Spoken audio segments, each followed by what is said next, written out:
Olá, eu sou a Soraya Magdanello e esse é o webinar Logística Plus. Hoje o nosso webinar, a gente vai falar sobre as mudanças no comércio exterior durante a pandemia do Covid-19. Fechamento de fronteiras, mudanças nos planejamentos de embarque, aumento da taxa do dólar, previsões negativas para a balança comercial e mudanças rápidas nos processos e na legislação, né?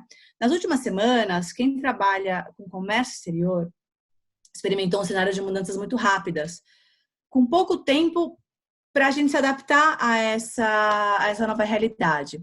Para entender como as mudanças afetaram os profissionais do setor, eu trouxe dois especialistas para conversar com a gente. A Cauana Pacheco é fundadora do Comexland e já participou de um podcast com a gente. Obrigada, Cauana, por aceitar mais um convite da gente. Obrigada a vocês, eu adoro participar desses momentos aqui com a Pluscarta. Obrigada. E tem também hoje o Leonardo Schmidt, sócio-diretor da Interfreight Logistics. Prazer ter você aqui pela primeira vez, Léo. O prazer é meu, eu agradeço o convite, para mim é uma honra receber o convite e mais feliz ainda de estar compartilhando o conteúdo e falando de Comex nesses tempos tão difíceis e desafiadores para todo mundo, né?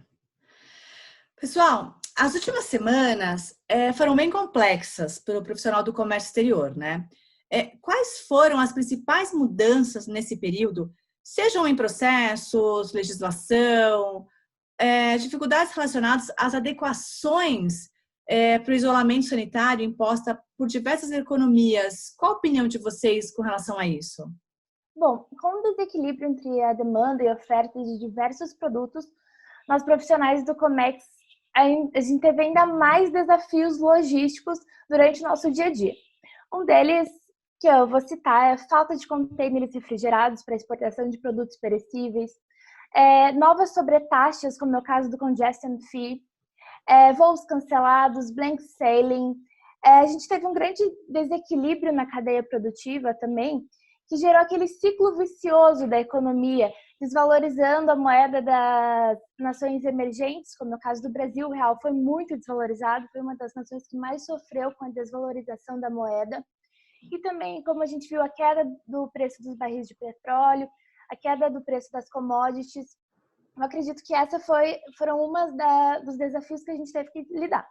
Sem mencionar aqui as mudanças que a gente teve na própria legislação, né? A queda de algumas barreiras na importação, agora a inclusão de uma barreira na exportação.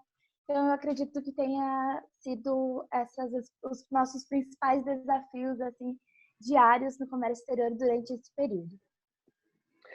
Em termos de desafios, eu concordo bastante com a Cauana. Toda a lista que a Cauana colocou, assina embaixo. E vou um pouquinho além em alguns pontos, como realmente blank sailings. Agora você tem até blank sailings meio que programados, né, de tanta que é o nível de disrupção das cadeias de fornecimento. E hoje em dia eu como uma pessoa que está à frente de um operador logístico, né, a gente trabalha com agenciamento, despacho aduaneiro. Então você tem alguns outros desafios, como equilibrar também a demanda de serviço dos nossos clientes, a equipe que você tem dedicada ainda, e todo mundo já vem falando muito de home office, então é um desafio para empresas do nosso segmento, que acho que poucas têm cultura de home office. A gente, de forma muito transparente, tinha zero cultura de home office, mas fiquei muito feliz com o resultado que a equipe vem trazendo, se adaptando muito rápido.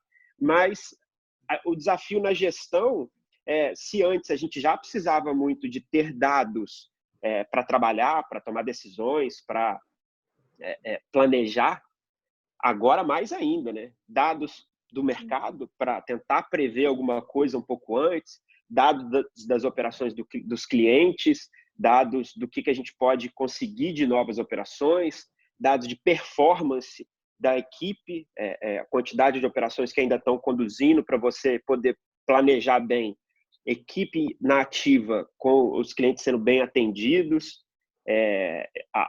Os desafios hoje de quem está à frente de uma empresa, não só de Comex, agora expandindo um pouco, se expandem muito para a área de RH, despesa, financeiro. Não tem um CEO, um diretor hoje que, se ele não era tão envolvido com a parte financeira e de RH, hoje ele está, porque é o gargalo de muitas empresas, né? Não tem como você não estar muito ligado em tudo que está acontecendo, MPs, enfim, tentando manter todo mundo. A Interfleet é uma das empresas que assinou o movimento Não Demita, então a gente está lutando para de fato não demitir ninguém, tá segurando todo mundo, porque isso tudo vai passar, né?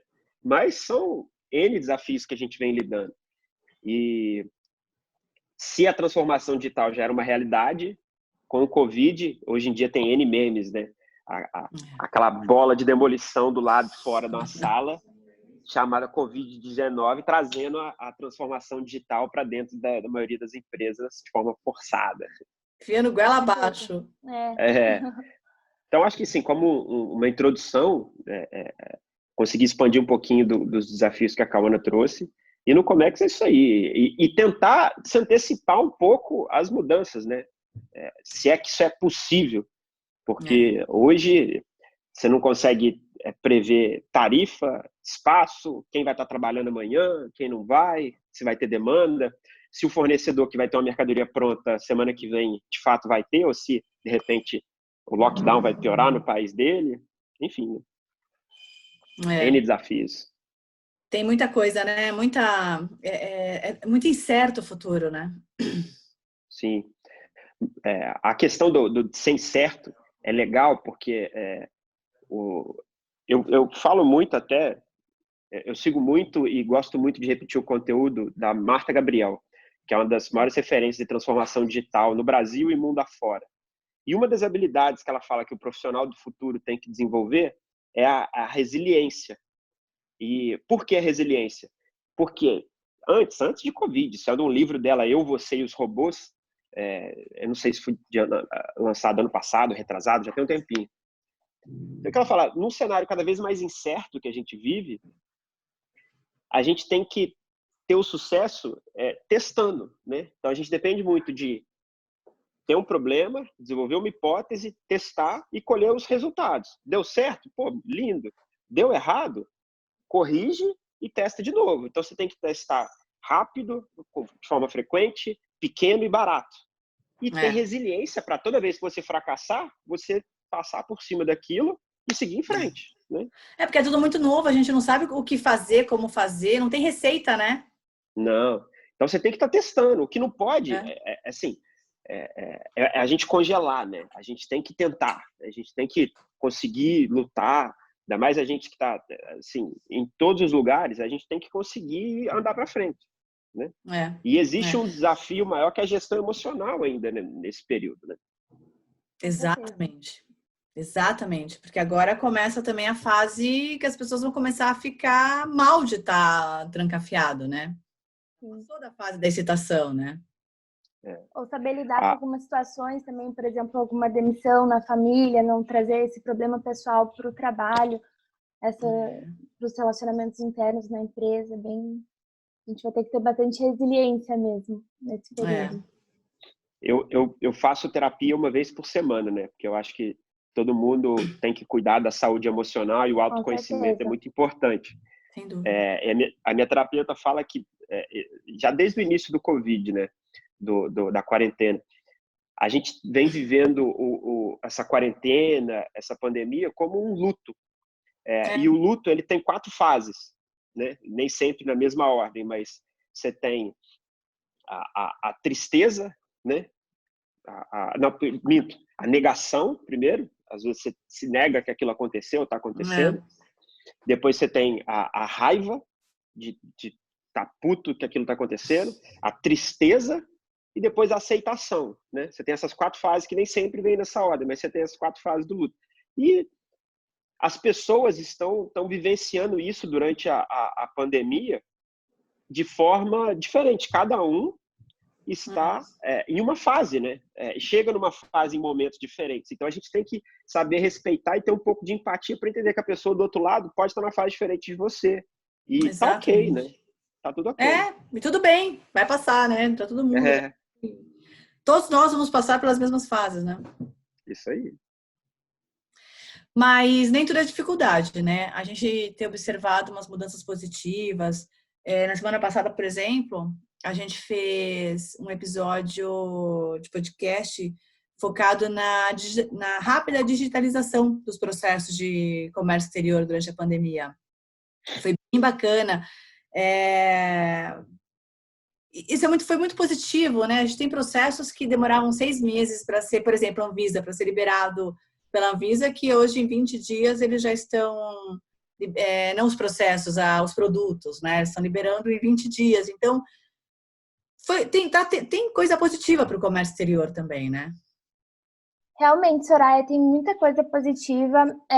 Houveram diversas medidas de desburocratização, como você falou, agilização dos processos na liberação das cargas, na entrada das cargas aqui no Brasil.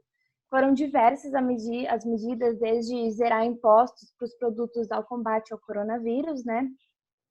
Até a própria agilidade por parte da Anvisa que a gente citou.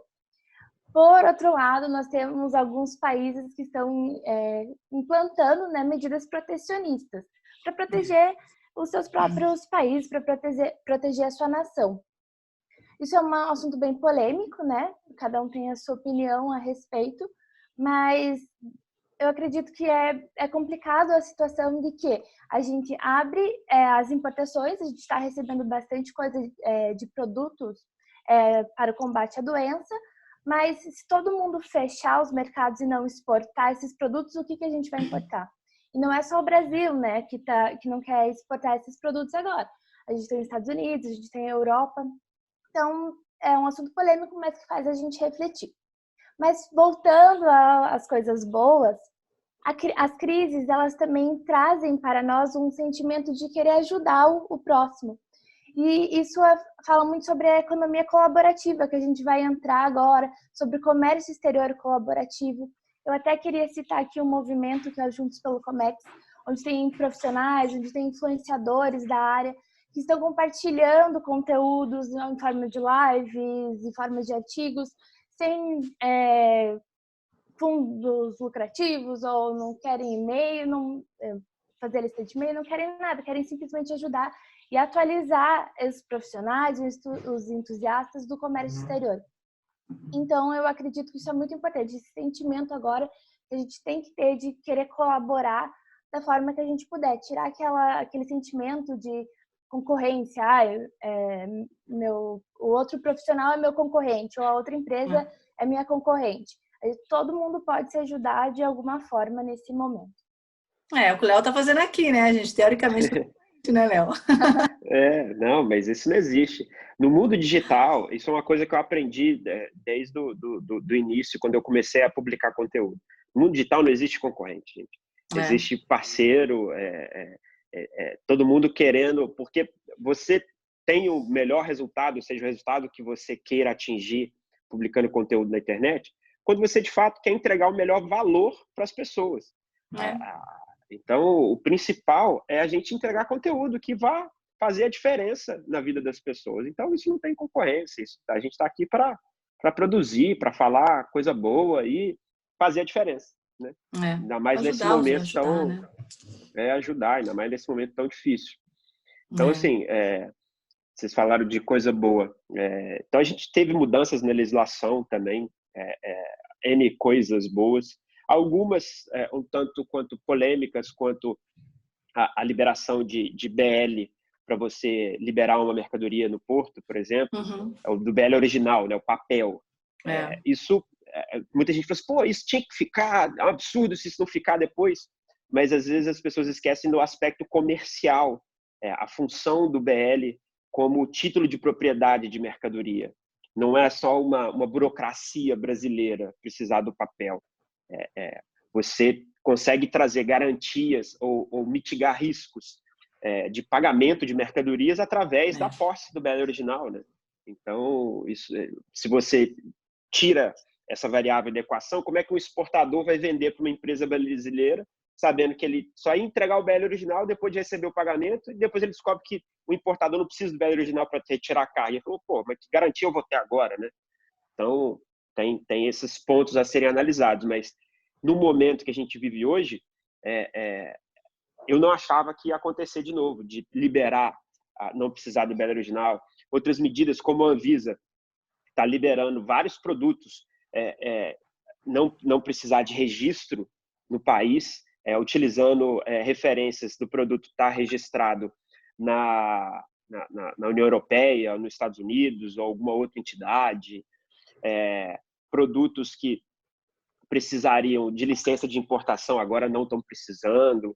E você tem até casos, isso eu fiquei sabendo há poucos dias atrás, de produtos que precisam ainda de registro, como o teste do Covid, mas uma vez registrado, se você for um hospital, uma clínica, for uma unidade de saúde, você pode usar o registro da outra empresa sem ter que pedir autorização.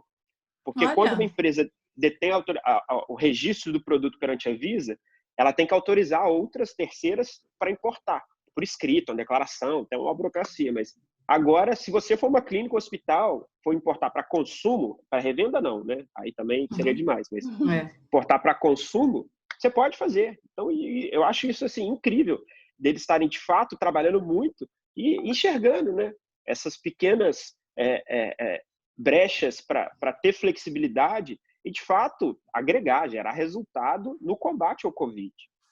Né?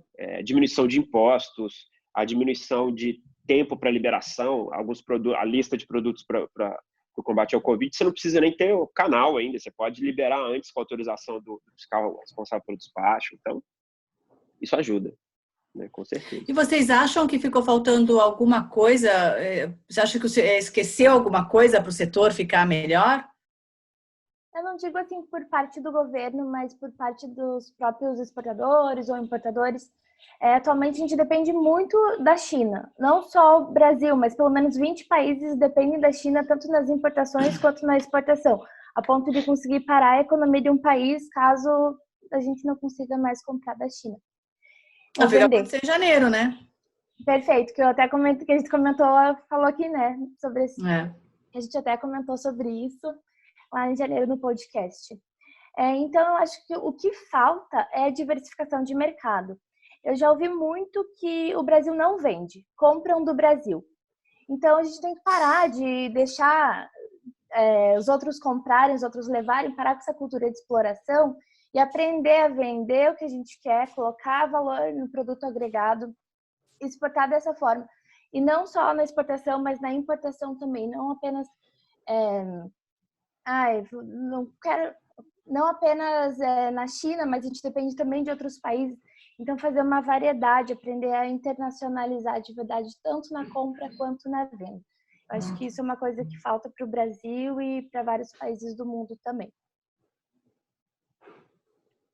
Eu devo concordar. As empresas no Brasil têm pouca ainda, baixa cultura de internacionalização. Até as empresas que estão no Comex, tem muito desconhecimento na área. Eu hoje ministro cursos e eu vejo muito ainda. Eu já via antes, lidando com profissionais, e às vezes você tem gente que está há anos, não é o estagiário, é o gerente de importação de uma empresa que, na hora do vamos ver, ele faz, mas ele não sabe por que ele tem que fazer aquilo. Então, falta muito ainda o conhecimento para muita empresa. É uma área, eu vejo ainda o Comex dentro das empresas como uma área, em geral, um pouco marginalizada. Não é uma... nem toda empresa que está no Comex considera o Comex como uma área estratégica. Não. Sendo que existe um potencial gigantesco para cuidar, né? Sendo que existe um potencial gigantesco. Você tem, às vezes, empresas que importam milhões de dólares por ano, deixam na mão de profissionais que não têm tanto conhecimento e, às vezes, poderiam estar economizando rios de dinheiro em tributos, usando regimes especiais, recuperação fiscal, enfim, N coisas que não são observadas porque estão na mão de gente que não está capacitada e, às vezes, também tem um fornecedor que também só faz o arroz com feijão e ele acha que está lindo. Né? Eu tenho visto muita empresa que me junta com o departamento de compras nacional. Isso é normal. Comprador nacional que não tem noção do que é o comércio exterior. Tenho visto, e grandes empresas, viu? E no lado da exportação, ainda é um grande desafio, né? As empresas brasileiras terem a cultura de exportação. Primeiro, porque o mercado do Brasil é muito grande. Então, é sempre aquela tentação da empresa que está crescendo, ou mesmo ela já vende do Brasil e é fácil. Para que eu vou investir para exportar? E é o que você falou, Cauã. A maioria dos exportadores brasileiros são comprados, até porque não são regulares, né? A maioria são exportadores sazonais que usam exportação para sair no tempo de crise, igual agora. Tem gente que o dólar está alto. O dólar está alto, vamos exportar. Beleza, você pode até exportar, mas por que o filme do Brasil ainda é muito queimado lá fora para exportar? O cara vai exportar agora, o dólar está alto, está em crise, o mercado nacional está desaquecido, vamos supor que ele consiga exportar. Daqui a 3 meses, aquele mesmo comprador dele fala assim, então, eu quero comprar de novo. O cara fala assim, eu não tenho produção para você. Aí o cara, você imagina, quem que consegue hoje planejar uma cadeia de suprimentos onde você compra uma vez do cara, mês que vem você não pode comprar de novo? Então você tem que pensar do outro lado, né? Tem que ter um skin in the game, né? O cara tem que entrar ali junto para querer ser o exportador, para vender, adaptar o produto ao mercado-alvo, fazer marketing do produto. O cara, quando está em Minas e quer começar a vender para São Paulo, ele vai, pesquisa o mercado de São Paulo, vê se tem que adaptar, vê se tem que chamar se é biscoito, se é bolacha, sei lá. Você tem que pensar nas coisas assim, né? Então, quando você lida com outro país, pior ainda. Língua, cultura, costumes locais. Tem muita coisa a ser feita. Vai usar um distribuidor, vai usar uma trade, enfim. Tem que ter investimento de tempo e recursos humanos, né, e financeiros. Senão, não internacionaliza de verdade. Não, é só para tirar meu estoque, né? Vou só vender para acabar com meu estoque físico aqui. Enfim. Que dica vocês dão para os profissionais se atualizarem em todas essas mudanças, ou conhecer um pouco mais do comércio exterior também? Bom, a atualização acho que é essencial, né, primordial na nossa área, porque ela influencia, ela impacta o nosso dia a dia. Então, a partir de uma nova notícia, nosso dia a dia pode mudar de forma grandiosa. Então, a dica que eu posso dar para a atualização é seja curioso. Por exemplo, se o dólar aumentou, por que ele aumentou? Busque conhecer essa informação. Ou, o barril de petróleo, o valor desabou. Por quê? O que aconteceu? É esse porquê que vai trazer conhecimento para você nessa área e que vai fazer você otimizar o seu dia a dia, tanto em tempo, que você não vai precisar perder tempo perguntando ou indo atrás de legislação, quanto, nossa, você vai trabalhar muito melhor, vai conseguir produzir mais sabendo essas informações, porque você vai ter um propósito ali, um real motivo para estar realizando essa atividade. Então, isso aí. Eu gosto muito dessa palavra curiosidade também. Eu acho que a gente só evolui muito bem e entende as coisas tendo curiosidade de ir perguntando por quê, não só fazer porque tem que ser feito, né? E aquela pergunta, aquela resposta, na verdade, por que isso é feito? Porque sempre foi feito assim. Para mim, isso é o pior motivo para se defender uma ideia, um processo, um procedimento é a resposta, porque sempre foi feito assim. Então, quando você tem curiosidade para entender de fato por que está sendo feito assim, para entender onde pode melhorar e ir se adaptando, é fantástico, né? E sendo direto em dicas de atualização, cara, hoje você tem um movimento Juntos pelo Comex também, que a Cauã citou. Então, siga a hashtag Juntos pelo Comex no LinkedIn, que você vai conseguir receber vários conteúdos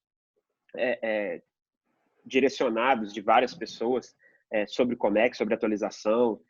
Não fica ligado tanto no site só de notícia, não, porque a gente acaba ficando muito ansioso no meio dessa pandemia toda. Mas acompanhar sites de economia, para entender, igual a Carolina falando, para entender o porquê do movimento do dólar, ou quais são as medidas que estão sendo tomadas principalmente pessoas que estão gerindo equipes, empresas. O que está acontecendo? Que medidas que o governo está tomando para aliviar fluxo de caixa, para adiar prazo de pagamento de impostos, para aliviar despesas de folha de pagamento, impostos de importação, se vai fechar barreira, se os postos vão continuar trabalhando, enfim, tem N coisas que a gente tem que estar se atualizando. Fora, quem consegue aproveitar um momento para ler livros, fazer cursos, que às vezes no dia a dia a gente não tem tempo. Tem muita gente também, mesmo agora, continua não tendo tempo, porque eu, por exemplo, tenho trabalhado mais do que eu trabalhava antes. Eu também. Então, e às vezes também a gente também não quer trabalhar, não quer fazer nada, quer ligar um Netflix, quer distrair a cabeça, tá ok, né? A gente tem que se cobrar pouco, a gente fala muito de atualização, então é muito legal, eu acho muito válido. Mas também a gente pensar na nossa cabeça, né? Às vezes a gente não está bem para pegar um livro, para ler um curso, assistir um curso, ver, enfim. Mas quem consegue, quem pode, cara, tem N cursos de graça aí agora. Cada coisa boa, né? Pô, demais, eu tô inscrita em várias, mas eu não tô com tempo também, eu tô trabalhando. É bom para quem tá em casa, assim, não em home office, né? Tá fazendo, sei lá, tá em isolamento mesmo, não tá trabalhando. Pois é. Eu, particularmente, um tempo que eu ganhei foi o tempo do trânsito, pelo menos. De ir do escritório. Isso aí é fantástico.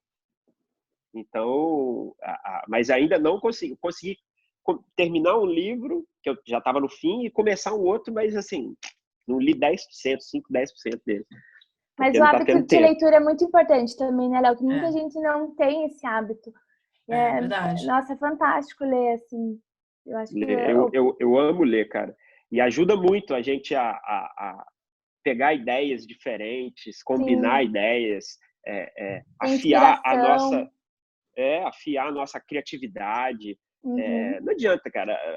A gente pode ter evolução tecnológica que seja, mas o livro ainda vai existir, sei lá quanto tempo. Mas vai existir, mesmo que seja tudo digital. Uhum. Eu corro, né? E eu aluguei e aí eu tenho ouvido podcasts, resumos de livros, esses livros que são mais chatos de administração, de vendas, enfim, esses livros um pouco mais técnicos, que são mais difíceis.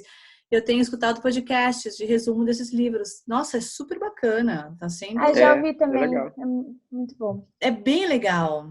E você consegue ouvir fazendo qualquer coisa, né? Agora a gente não tá dirigindo, mas dirigindo, lavando louça, tomando banho. O único ruim é que eu não consigo ver inteiro, né? Porque eu corro do que o podcast tem de tamanho, mas enfim, eu tento.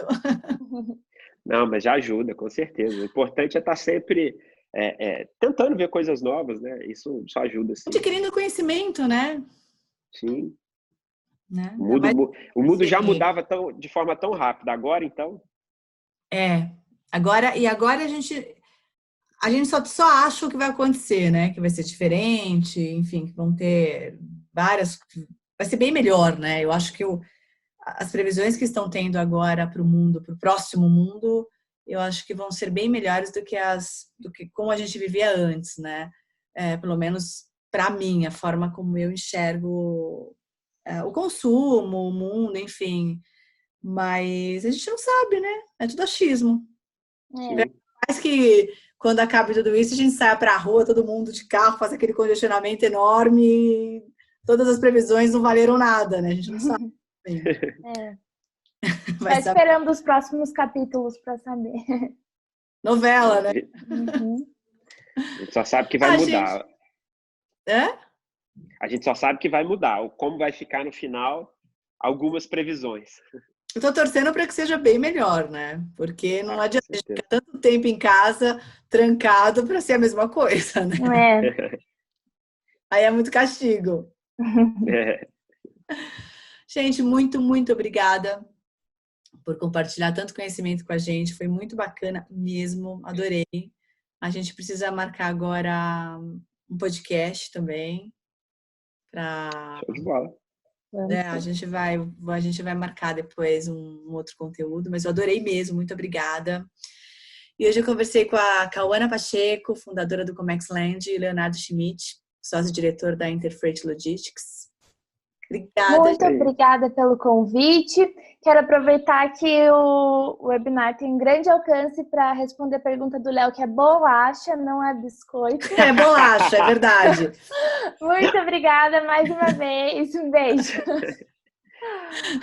Mais uma vez, obrigado pelo convite, Soraya. Para mim é um prazer estar aqui compartilhando um pouquinho que a gente sabe da nossa experiência. E é isso aí. Fica em casa, galera. Se cuida, que tempos melhores virão. Isso tudo vai passar. Vai passar. E com a polêmica do biscoito bolacha resolvida, a gente fica por aqui. E toda segunda-feira você encontra um novo episódio do webinar da Plus Cargo no YouTube, sempre trazendo profissionais do setor para explicar o novo normal do comércio exterior. Assinem o canal e recebam nossos próximos avisos. Obrigada, até mais. Tchau, gente. Obrigada. Tchau. Tchau, tchau.